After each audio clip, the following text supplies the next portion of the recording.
वसुदेव सुतं देवं कंसचाणूरमर्दनम् देवकी परमानंदम कृष्णं वंदे जगद्गुरुम। जगद्गुरु श्री कृष्ण के चरणों में प्रणाम और आप सबको हृदय से नमन। गीता की महिमा। गीता हृदय भगवान का सब ज्ञान का शुभ सार है। इस शुद्ध गीता ज्ञान से ही चल रहा संसार है। गीता परम विद्या सनातन सर्व शास्त्र प्रधान है। पर ब्रह्म रूपी मोक्षकारी नित्य गीता ज्ञान है। यह मोह माया कष्टमय तरना जिसे संसार हो, वह बैठ गीता नाव में सुख से सहज में पार हो। संसार के सब ज्ञान का यह ज्ञानमय भंडार है। श्रुति उपनिषद वेदांत ग्रंथों का परम शुभ सार है। हम आगे बढ़ते हैं। 9वें अध्याय का हमने 23वां और 24वां श्लोक काफी कुछ समझ लिया था, तो उसके बाद अब हम आज 25वां श्लोक करेंगे। फिर इन तीनों श्लोकों को एक साथ क्या खास बात हमारे लिए हमें ग्रहण करनी है उसको हम समझेंगे। तो हम पहले 25वां श्लोक कर लें, फिर तीनों श्लोकों को एक साथ गहराई से समझेंगे। तो जैसे हमने याद करिए 5वें अध्याय के अंत में क्या कहा था, भगवान ने अपने आप को संपूर्ण यज्ञों और तपों का भोक्ता बताया था। भोक्तारम यज्ञ तपसा, 5वें अध्याय के 29वें श्लोक में। वहां भगवान ने ये बात कही थी अन्वय रीति से। कोई भी बात को कहने के दो तरीके होते हैं, एक अन्वय रीति और एक व्यतिरेक। अन्वय में हम क्या कैसे बोलते हैं कि ऐसा है तो ऐसा है, और यदि हमको व्यतिरेक से बोलना होगा तो हम क्या बोलेंगे, ऐसा नहीं है तो ऐसा होगा। तो ये अन्वय और व्यतिरेक दो तरीके हैं। तो वहां तो भगवान ने 5वें अध्याय में अन्वय रीति से बात कही थी, है ना। अपने को अन्वय रीति से संपूर्ण यज्ञों का भोक्ता जानने वालों को शांति प्राप्त होने की बात कही थी। है गीता का सार यही कि जो ईश्वर को तत्व रूप से जान लेगा, शांति सिर्फ उसी को प्राप्त होगी। और यहाँ व्यतिरेक रीति से कहा है कि जो वैसा नहीं करते हैं, जो ईश्वर को तत्व रूप से नहीं जानते हैं, उनका पतन होता है, उनको शांति प्राप्त नहीं होती, उनका पतन होता है। लेकिन वो किस तरह का पतन है, क्योंकि यहाँ ये बात कही गई है कि देवताओं को पूजने वालों का भी पतन होता है, अन्य शक्तियों को। ईश्वर एकमात्र परम चेतना के अतिरिक्त हम जितने भी देवी देवताओं की या और लोगों की पूजा करते हैं, उनका भी पतन होता है। लेकिन वो पतन कैसा है, उससे वैसे घबराने की बात नहीं है, लेकिन उसका अर्थ इतना ही है कि उससे मुक्ति, अंतिम अवस्था की प्राप्ति नहीं होती है। उसका किस तरह पतन होता है ये हम समझ चुके हैं कि देवलोकों में भी जाएंगे तो हमें वापस लौट के आना ही पड़ेगा। तो पतन होने की बात कही ना, स्वयं भोक्ता बनने से ही पतन होता है। इसलिए गीता बार बार कहती है, ना अपने को कर्ता मानो और ना अपने को भोक्ता मानो। कर्तृत्व और भोक्तृत्व दोनों से ऊपर उठना है। भगवान को संपूर्ण शुभ कर्मों का, इसके ऑपोजिट हम अपने को ना माने, भगवान को संपूर्ण शुभ कर्मों का भोक्ता मानने से क्या फायदा होगा, भोक्तापन का या भोगेच्छा नहीं रहती है। फिर भोगेच्छा न रहने से शांति प्राप्त हो जाती। तो वास्तव में संपूर्ण कर्मों के महाकर्ता और महाभोक्ता, प्रैक्टिकली करते हुए वो कुछ नहीं दिखते, कर हम रहे हैं, लेकिन महाकर्ता और महाभोक्ता भगवान ही हैं। परंतु कर्ता भोक्ता होते हुए भी भगवान वास्तव में निर्लिप्त ही हैं। यदि हम कहेंगे कि प्रभु हमें तो कर्ता और भोक्ता होने से मना कर रहे हैं और खुद कहते हैं कि मैं ही सब कर्मों का करता हूं, मैं ही भोगता हूं, तो फिर, लेकिन वो हम समझ चुके हैं कि वो ईश्वर कैसा है, सब कुछ करते हुए भी वो निर्लिप्त हैं, उनमें कर्तृत्व भी नहीं है, भोक्तृत्व भी नहीं है। यही तो हम समझ चुके हैं कि ईश्वर का अनूठापन है। तस्य क्या कहते हैं वो, उन्होंने 4थे अध्याय में कहा था, याद करिए, तस्य कर्तारम अपि माम विद्धि अकर्तारम अव्ययम, कि सब कुछ करते हुए भी मैं अव्यय हूं और अकर्ता हूं। और क्या कहा था अगले श्लोक में, 4थे अध्याय के 14वें श्लोक में, न माम कर्माणि लिम्पन्ति न मे कर्म फले स्पृहा, ना मुझे कर्म लिप्त करते हैं, ना मेरी कर्म के फल में कोई इच्छा होती है। वही हमें करने को कहते हैं गीता में बार बार कि ना कर्मों में हम लिप्त हों और ना कर्म फल की इच्छा करें। तो जो भगवान संपूर्ण यज्ञों का भोक्ता और मालिक न मानकर, जो भी व्यक्ति भगवान को संपूर्ण कर्मों का और यज्ञों का भोक्ता और मालिक न मानकर देवता आदि का सकाम भाव से पूजन करते हैं, जो कि हम में से अधिकांश लोग करते हैं, अलग अलग देवताओं की अलग अलग तरीके से हम पूजन करते हैं, उनकी गतियों का वर्णन आगे के श्लोक में किया है। तो हमने 23वां 24वां खूब अच्छे से समझ लिया था। अब 25वें में वो समझा रहे हैं। पिछले में कहा ना उन्होंने 23वें 24वें में कि जो देवताओं का पूजन करते हैं पतन उनका भी होता है, किस किस तरह होता है वो सारा। तो इसमें अब वो बता रहे हैं कि कैसे किस किस की क्या क्या गति होती है। तो 25वां श्लोक सुन लीजिए। यान्ति देवव्रता देवान् पितॄन् यान्ति पितृव्रतः, यान्ति देवव्रता देवान् पितॄन् यान्ति पितृव्रतः, भूतानि यान्ति भूतेज्या यान्ति मद्याजिनोऽपि माम्। देवव्रतः, एक एक शब्द समझाती हूँ। देवव्रतः, सकाम भाव से देवताओं का पूजन करने वाले। जो सकाम भाव से देवताओं का, इच्छाओं से देवताओं का पूजन करते हैं तो शरीर छोड़ने पर देवताओं को प्राप्त हो जाते हैं। तो वैसे पतन नहीं हुआ। इस मनुष्य जन्म से ऊपर की योनि उन्होंने पाली, देवलोक में चले गए, फिर पतन कैसे है? क्योंकि अंतिम गति नहीं मिली है उन्हें, वो देवताओं को प्राप्त होते हैं। फिर और क्या कहते हैं? पितृव्रतः, बहुत लोग हमारे यहाँ पितरों का पूजन करने वाले होते हैं, पितरों का पूजन करने वाले पितरों को प्राप्त हो जाते हैं।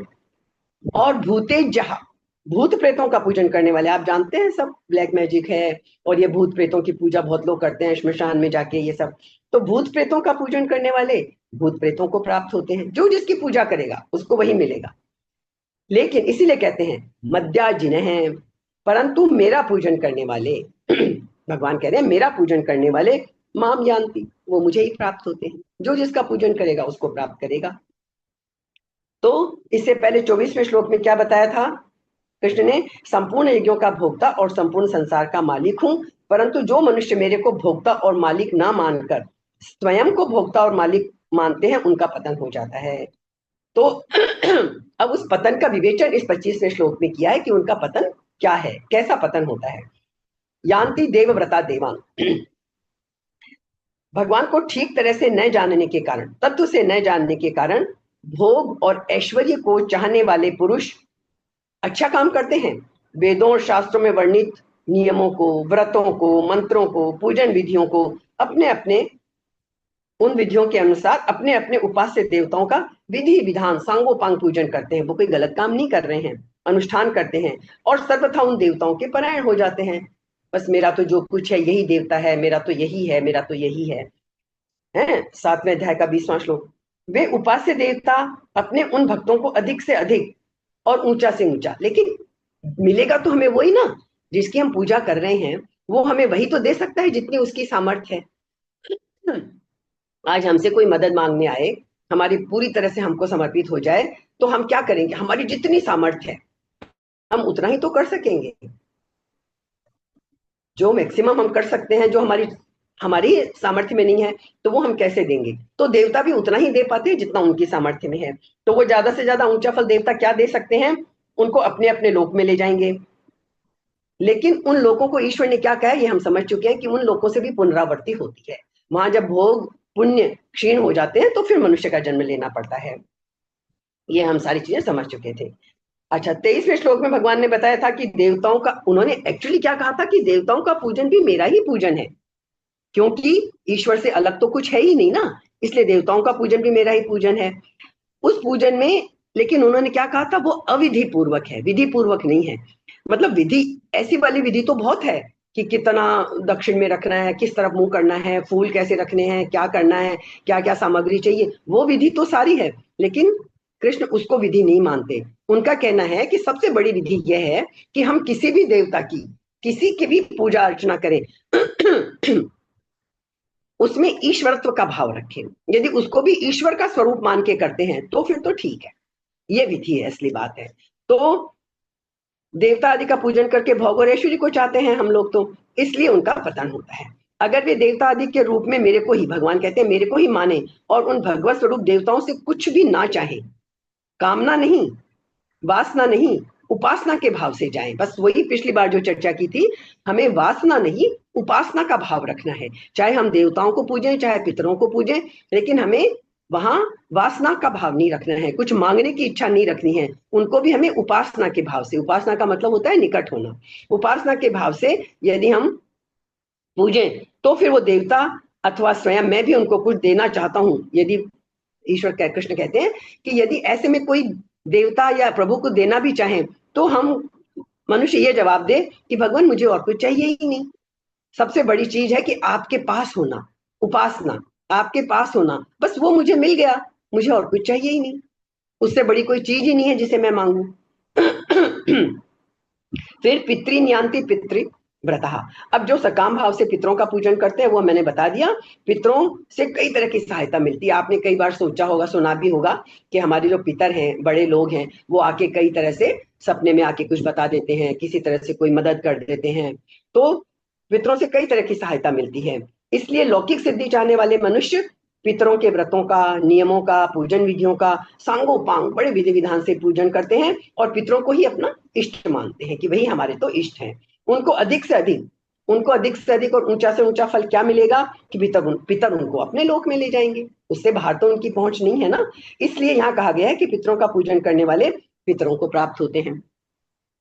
फिर क्या आया था, भूतानि यान्ति भूतेजः। अब जो लोग तामस स्वभाव वाले जो लोग हैं वो सकाम भाव पूर्वक भूत प्रेतों का पूजन करते हैं। वो भूतों की सिद्धि चाहते हैं, भूतों को और इस तरह की तामस सिद्धियों को अपने वश में करना चाहते हैं। तो जैसे वो लोग कई तरह के आपने बात सुने होंगे, मंत्र जाप के लिए क्या करते हैं, गधे की पूंछ के बालों का धागा बनाते हैं, ऊंट के दांतों की मणियां पिरोते हैं, रात्रि में शमशान में जाकर मुर्दे पर बैठकर भूत प्रेतों के मंत्रों को जपते हैं, मांस मदिरा आदि मतलब निकृष्ट कोटि की अपवित्र चीजों से भूत प्रेतों का पूजन करते हैं आदि आदि। इससे ज्यादा से ज्यादा क्या होगा, उनकी सांसारिक कामनाएं सिद्ध हो जाएंगी। संसार में जो वो चाहते हैं, इसका अनिष्ट हो, इसका भला हो, ये धन मिले, ये संपत्ति मिले, वो पूरी हो जाएंगी। लेकिन मरने के बाद तो उनकी दुर्गति ही होगी, अर्थात उनको भूत प्रेतों की योनि ही प्राप्त होगी, है ना। तो इसलिए कृष्ण क्या कहते हैं, यान्ति मद्या जिनोपि माम। इसलिए यदि तुम इन सब की पूजा करते हो तो तुम्हें ये प्राप्त होंगे। लेकिन यदि तुम मेरी पूजा करते हो, मतलब परम चेतना की पूजा करते हो, जो अनन्य भाव से किसी भी तरह मेरे भजन पूजन और चिंतन में लग जाते हैं, वे निश्चित रूप से मेरे को ही प्राप्त होते हैं। तो यदि ईश्वर को पाना है तो ईश्वर की हमें उपासना करनी होगी, वासना से नहीं, तो फिर हम ईश्वर को प्राप्त हो जाएंगे। तो खास बात क्या समझ में आई, सांसारिक भोग और ऐश्वर्य की कामना वाले मनुष्य अपने अपने इष्ट लोगों की पूजा करके तत्परता से लगे रहते हैं, तो यही सब उन्हें मिलता है। हाँ, एक ये भूत प्रेतों वाली जो बात मैंने कही थी ना, इसलिए इस सारे का सार यही है कि मनुष्य को बड़ी सावधानी से केवल भगवान में ही लग जाना चाहिए। अब ये जो भूत प्रेत पिशाच की बात मैंने कही थी ना, इसकी एक रामसुखदास जी, स्वामी रामसुखदास जी बहुत बड़े संत हुए, उन्होंने एक सच्ची घटना बताई थी अपने एक बार प्रवचन में कि कोई व्यक्ति कर्ण पिशाचिनी, ये सिद्धियां होती है ना अलग अलग भूतों की, तो कर्ण पिशाचिनी की उपासना करने वाला था कोई व्यक्ति। उसके पास कोई भी कुछ पूछने आता तो वह उसके पूछे बिना ही बता देता कि तुम्हारा ये प्रश्न है और इसका ये उत्तर है। इस तरह उसने बड़ा पैसा कमाया। आज भी तो हम देखते हैं ना कि फला फला आदमी को तो सब बता देता है, वो प्रश्नों के उत्तर दे देता है और हम दौड़ के चले जाते हैं।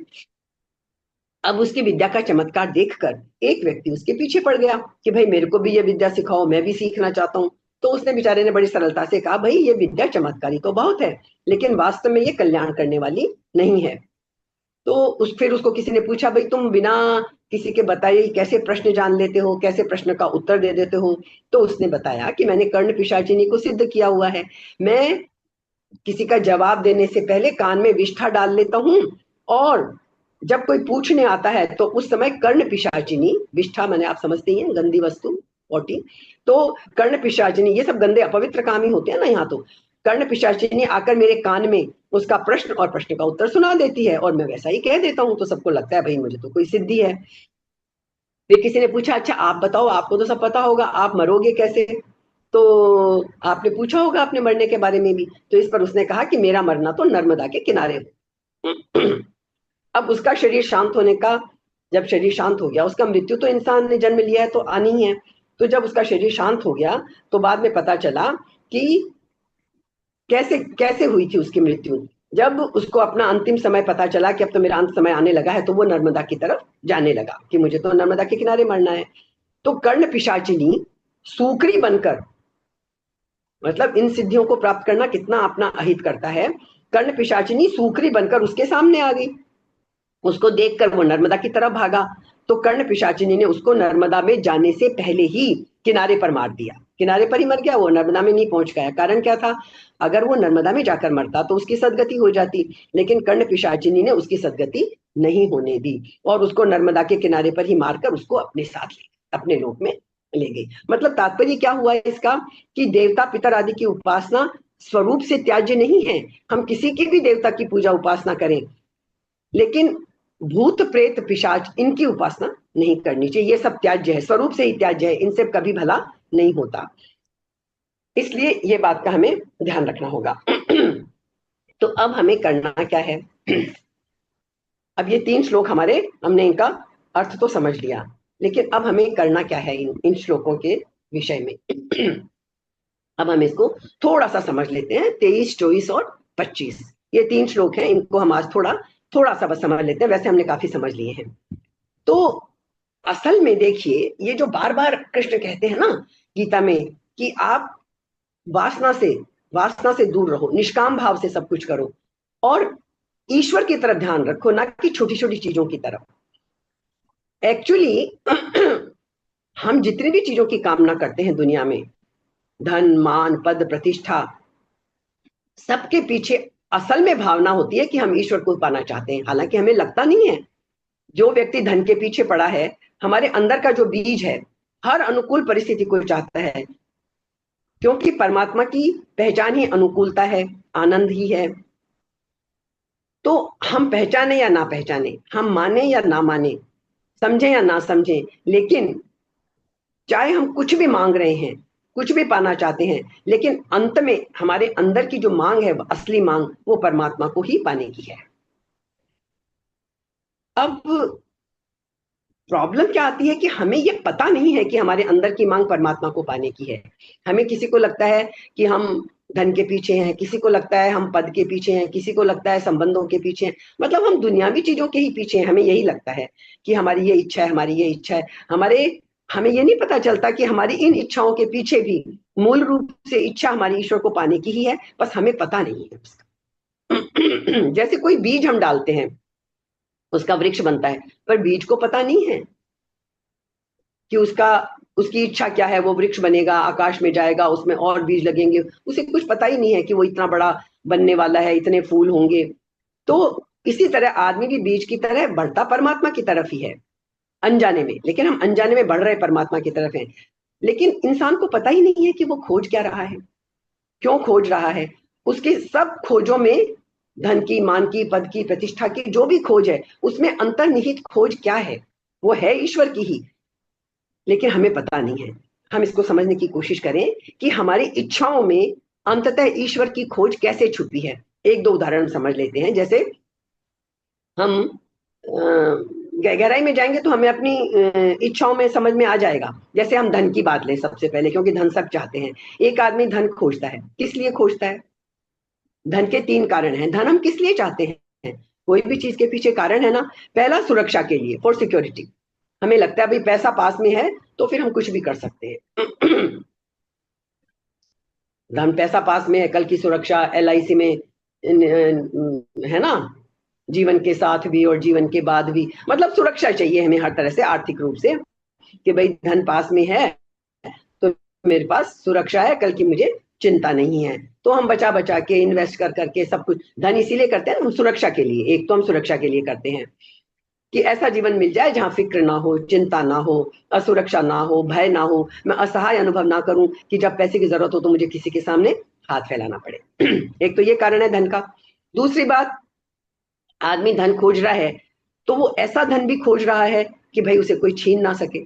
मेहनत करके धन कमाया तो कौन चाहेगा कि उसे छीन ले, इसलिए हम उसकी सुरक्षा की वो चिंता करते हैं। ऐसा धन चाहते हैं जिसे कोई छीन ना सके। तो फिर बैंक हैं, तिजोरियां हैं, बैंकों में लॉकर हैं, मतलब हर आदमी एक ऐसी संपदा खोजना चाहता है। तो देखिए, घूम फिर के हम किस तरह धन के पीछे हम ईश्वर पे पहुंच रहे हैं। एक तो धन हम किस लिए चाहते हैं कि सुरक्षा मिले, हमें हर तरह की सुरक्षा मिल जाए, कोई डर ना हो। दूसरा कारण हम धन किस लिए चाहते हैं कि ऐसा धन चाहते हैं जो सदा सदा के लिए जब तक मेरा जीवन है, जब तक मैं हूं, हमेशा मेरे पास रहे।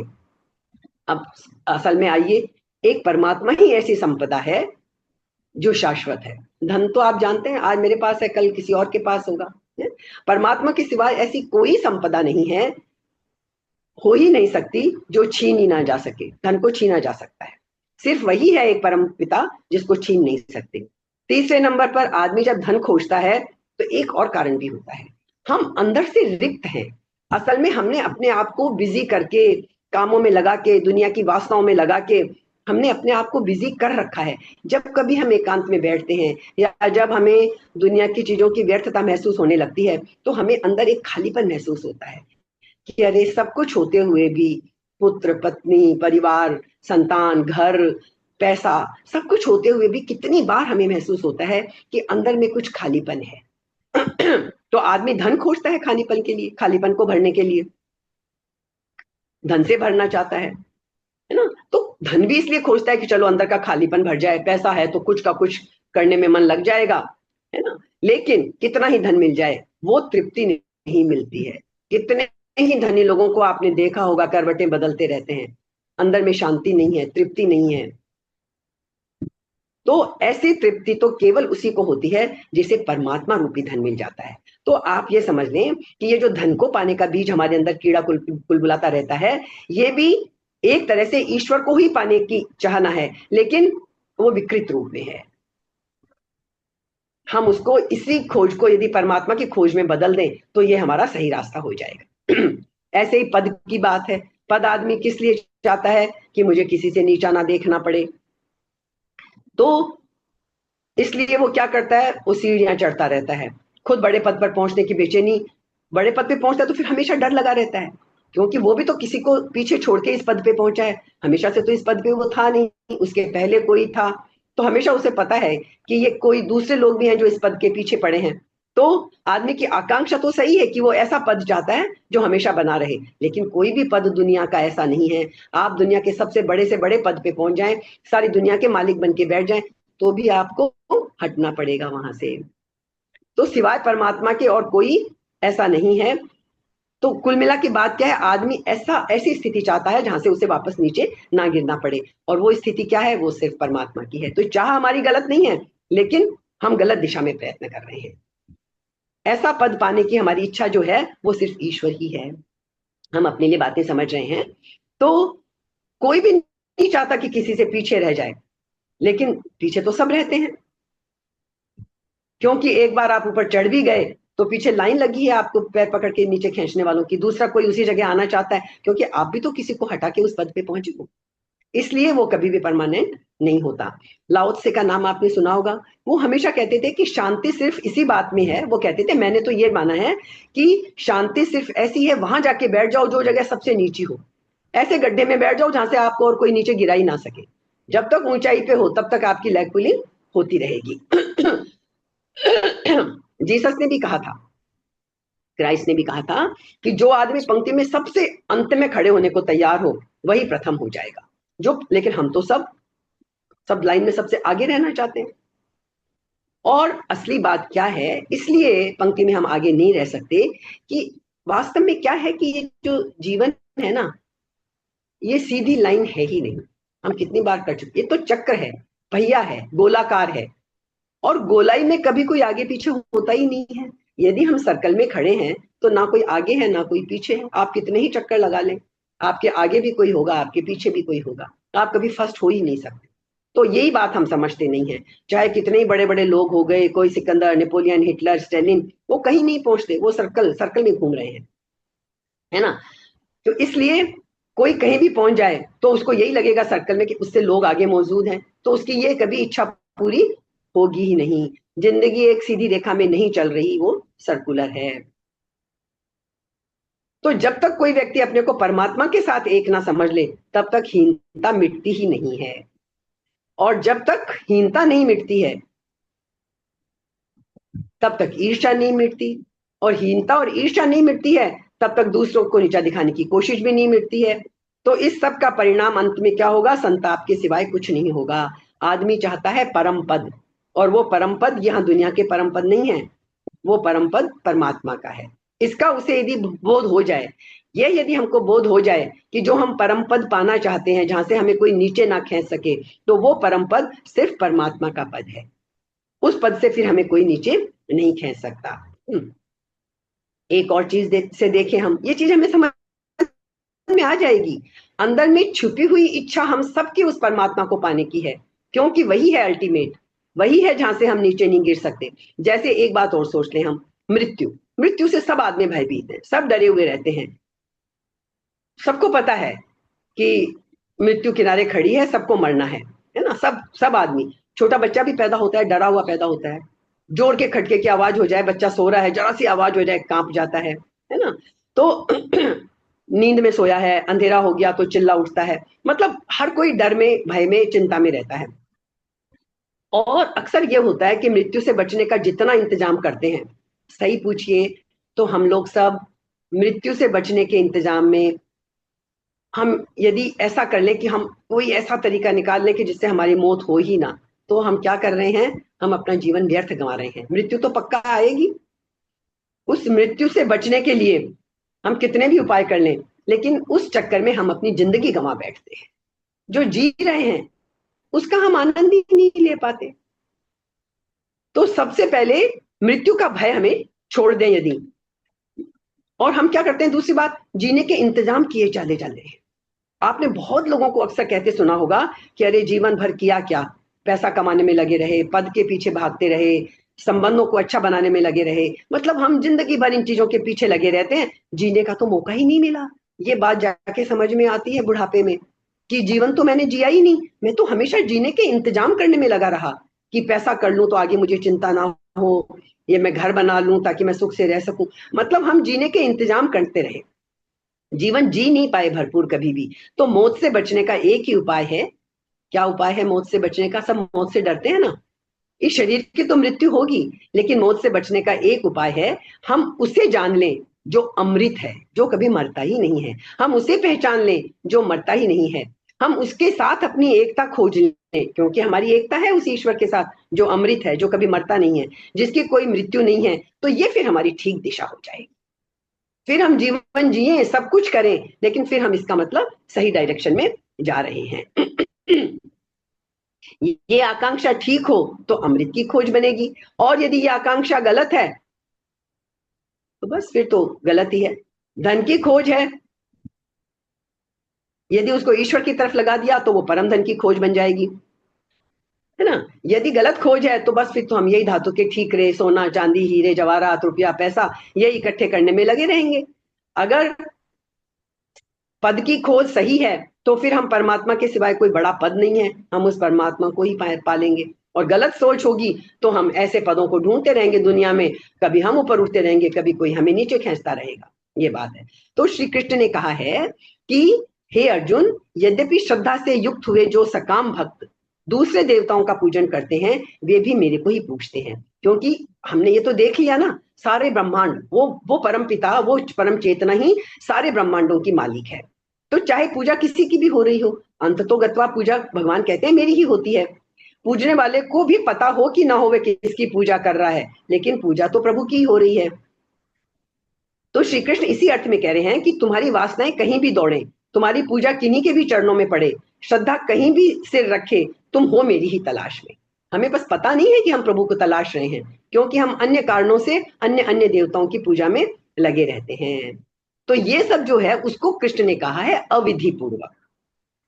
अविधि पूर्वक है वो। पूछ तो वो मुझे ही रहे हैं, लेकिन उन्हें विधि पता नहीं है कि मुझे कामना से नहीं पूजना है, मुझे खाली इसलिए पूजा करनी है भगवान की कि बस भगवान के पास होना है, बस उतना ही बहुत है। भाई यदि शक्ति के भंडार के पास खड़े हो गए तो फिर क्या दिक्कत है? यदि कोई सूर्य के सामने खड़े होकर और हाथ जोड़कर प्रार्थना करे कि हे सूरज, हे सूर्य देवता मुझे प्रकाश दे दो, तो उससे बड़ा अंधा कौन होगा? सूर्य से प्रकाश मांग रहे हो, सूर्य के सामने खड़े होकर सूर्य से प्रकाश मांग रहे हो, वो तो अंधा ही मांगेगा, क्योंकि उसे प्रकाश नहीं दिखता है। यदि हम सूर्य के सामने खड़े हैं तो प्रकाश तो हमें मिल ही रहा है। तो जो व्यक्ति परमात्मा के सामने कुछ भी मांगता हुआ पहुंचता है, जो कि हम सब पहुंचते हैं, तो पक्की बात है कि हम परमात्मा को जानते ही नहीं है। जहां हम मांग रहे हैं वहां परमात्मा है, ये हमें पता ही नहीं है। हमारी मांग बता रही है कि उसे परमात्मा के पास होने का ख्याल भी नहीं है, हमें पता ही नहीं है कि हम परमात्मा के पास खड़े हैं। हम क्योंकि उससे मांग रहे हैं, हमें तो अपनी मांगें घेरी हुई है कि मुझे धन मिल जाए, पद मिल जाए, मान मिल जाए, प्रतिष्ठा मिल जाए, ये मिल जाए। उपासना संभव ही नहीं है, वासना में ही दबे हुए हैं। इसलिए वासना को छोड़कर हमें उपासना करनी है। तो कृष्ण कहते हैं चाहे वह कितनी ही विधि करता हो, विधि बहुत करता है। सच तो यह है कि जो विधि बिल्कुल नहीं जानता वो बहुत विधि करता है। जिसको असली विधि पता नहीं है प्रभु के पास होने की, वो ही तरह तरह की विधियां करता है। जब हम कोई तरह की पूजा करते हैं, इतने वो करते हैं कोशिश एक्यूरेट होने की कि बस ये ऐसे ही होना चाहिए, ये चीजें ऐसे, गणित की पूरी व्यवस्था रहती है, पूरी विधि का पालन करते हैं। लेकिन श्री कृष्ण कहते हैं वो अविधि पूर्वक, जब तक भगवान कामना से कर रहे हैं वो अविधि ही है। तो एक एक चरण विधि का ज्ञात होता है हमें। तो लेकिन अविधि कहने का कारण परमात्मा का क्या है कि सबसे बड़ी विधि है कि सिर्फ उपासना करें, सिर्फ परमात्मा के पास होना पर्याप्त है, वो सबसे बड़ी विधि है। बाकी सब विधियां स्वयं को दिए गए धोखे हैं। हम कामना से कर रहे हैं, कामना की पूर्ति होगी उस परमात्मा की नहीं होगी। उसकी पूर्ति होगी, किससे पूर्ति होगी? उपासना से। तो श्री कृष्ण कहते हैं ये जो कुछ हम करते हैं वो अज्ञान पूर्वक कर रहे हैं। अज्ञान से भी विधि विधान तो हो सकते हैं। अब जैसे हम कई बार क्या करते हैं, बुद्ध ऐसे उठते थे, ऐसे बैठते थे, ऐसे चलते थे, ऐसे करते थे, हम भी ऐसे ही करें, हमें भी बुद्धत्व प्राप्त हो जाएगा। मीरा ऐसे नाचती थी, ऐसे कृष्ण की मूर्ति के सामने करती थी, ऐसे भजन गाती थी, हम भी करें, हमें भी कृष्ण मिल जाएंगे। ऐसे नहीं मिलेंगे। वो बुद्ध किस स्थिति में कैसे पहुंचे थे, मीरा वहां तक कैसी स्थिति में कैसे पहुंची थी। तो इसलिए ये जो बुद्ध और मीरा हमें दिख रहा है वो तो केवल एक ढांचा था, उनके भीतर की अवस्था क्या थी, वो अंदर कैसे पहुंचे, कहां तक पहुंचे, वो हमें समझना। रामकृष्ण का बहुत प्रसिद्ध उदाहरण आप समझ सकते हैं। रामकृष्ण को कलकत्ता में दक्षिणेश्वर के मंदिर में पुजारी रखा गया था। तो वहां पे उनकी शिकायत पहुंचने लग गई कि ये तो भाई कैसी पूजा करते हैं, फूल सूख जाते हैं और बड़ी गलत तरीके से पूजा करते हैं, खुद फूल सूंघते हैं फिर माता को चढ़ाते हैं, खुद भोग खाते हैं फिर माता को चढ़ाते हैं। तो ट्रस्टियों ने बुलाया, भैया आप क्या करते हो, बड़ी शिकायतें आ रही हैं। मतलब बहुत बड़ी घटना है। पर उन्होंने, रामकृष्ण ने कहा ये संभालो अपनी नौकरी, मैं तो ऐसे ही पूजा करूंगा। मेरी माँ मुझे खिलाने से पहले चख के खिलाती थी, तो मैं भी अपनी काली माँ को चख के ही खिलाऊंगा। अच्छा होगा तो खिलाऊंगा, अच्छा नहीं होगा तो दूसरा बनाऊंगा। मैं तो सूंघ के ही फूल चढ़ाऊंगा, अच्छा होगा तो चढ़ाऊंगा, नहीं तो नहीं चढ़ाऊंगा। बाद में कहते हैं कि और करते करते रामकृष्ण की क्या अवस्था हुई थी, कैसे उन्हें दर्शन हुए थे काली के, और किस तरह 3 दिन तक वो बेहोश रहे। ये मतलब, तो ये है कि ये विधि है। कृष्ण कहते हैं वो कोई विधि ना करें, भोग लगाने की क्या विधि है, फूल चढ़ाने की क्या विधि है, वो नहीं पता। तो ऐसे ही उनकी विधि थी, बस वो काली माँ के, वो माँ परम चेतना के रूप में काली माँ को देखते थे। तो इस तरह से उनको किस तरह से वो काली माँ का रात्रि में बेहोश होके गिर गए, दर्शन हुए, और क्या वो मतलब उनको सिद्धि प्राप्त हुई थी। तो पूजा की आत्यंतिकता, पूजा का असली अंतिम रूप यह है जब कोई अपने को ही समर्पित कर दे और चढ़ा दे। बाकी विधियां औपचारिक हैं, फॉर्मल है। श्री कृष्ण जानते हैं भली भांति ये जो देवताओं की पूजा चलती है विधि पूर्वक चलती है, लेकिन उसे वे अविधि कह रहे हैं, क्योंकि अज्ञान में अविधि हो सकती है, ज्ञान में विधि का जन्म होता है। इसलिए गीता की एक शिक्षा है कि भक्ति भी हो तो ज्ञान पूर्वक, अज्ञान पूर्वक नहीं। और विधि, वह विधि विधियों जैसी नहीं होती, वैयक्तिक होती है, निजी होती है। हर व्यक्ति की विधि अपनी अलग होगी। हर कोई ईश्वर के निकट अपने तरीके से पहुंचेगा, वो कहां तक ईश्वर के नजदीक पहुंच सकता है। और क्या कहा है उन्होंने, कृष्ण ने, संपूर्ण यज्ञों का भोक्ता और स्वामी भी